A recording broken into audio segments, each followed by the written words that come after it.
All right, we got the timing chain cover off, and now remember, this is a 63 Thunderbird with a 390, and you can see, look at this, it's just really sloppy, and even on this side, it's loose, but this is really bad. And there's a broken tooth here. We found a piece of that in the oil pan, so we know this is going bad. So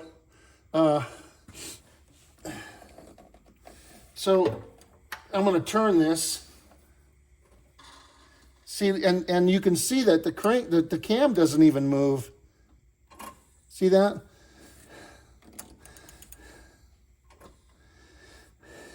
Now we already showed you that with the timing marks, but here you can really see it.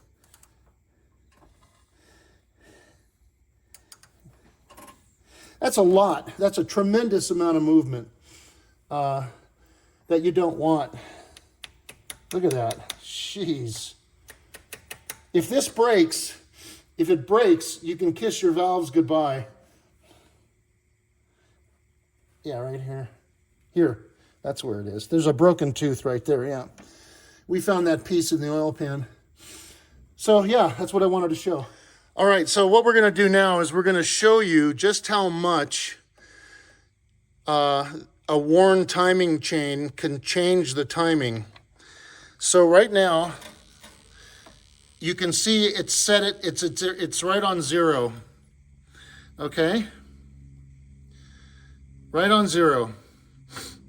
And here's the rotor, and you can see I marked the rotor. Okay, I'm right on top now. So you can see there's a mark there, right? So we're gonna hold this here. Paul, you wanna hold that there? Got it. Let's, yeah, right about there.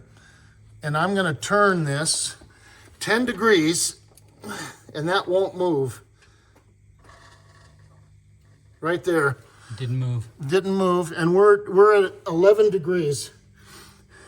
Now we're gonna go past that. Now you see it move. Okay, so let's set it back. Let's do it again. Okay, there's 0, right? Okay, 6, 10.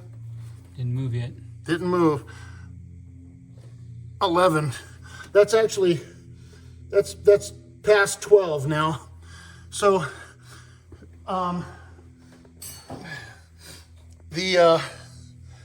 see, you can see where, this is where that's where I ended up moving it to get it to move. So that's got to be what, 12, 13, 14 maybe? Probably 13, 14. That's how a loose timing chain, how much a loose timing chain can affect your timing. And that's why it's important to change them when they start to wear out. Now, if your T-Bird has anything over 50,000 miles on it, let me say 80,000, okay? If your T-Bird has anything over 80,000 miles on it, the timing chain is history. And if it has more than 100, this car has 120,000. I bet that's the original timing chain. I doubt that's ever been changed. It's really loose. So you can see that at 120,000 miles, they're just completely worn out. So anything over 80 and you've got a worn out timing chain. Now it might not be this bad, but you know, you're going to probably lose 6 degrees. And what'll happen is it'll vary. It'll go back and forth, you know. The timing will fluctuate because it's not fixed. The timing chain is stretched, so it's not fixed. So just wanted to show you guys that real quick. Okay, so here we have the new timing chain. And it's a steel gear, not a nylon gear. And you can see that there's no play. This has a little tiny bit, but it's got to have some, but it's just minimal. That's the way it should be when they're new. It's not like the other one.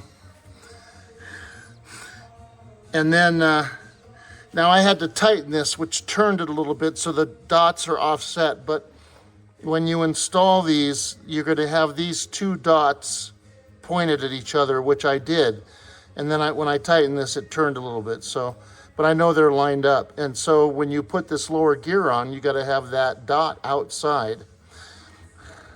You have to remember that, and it goes right where the key is. And then this one has a key here, a pin that lines it up.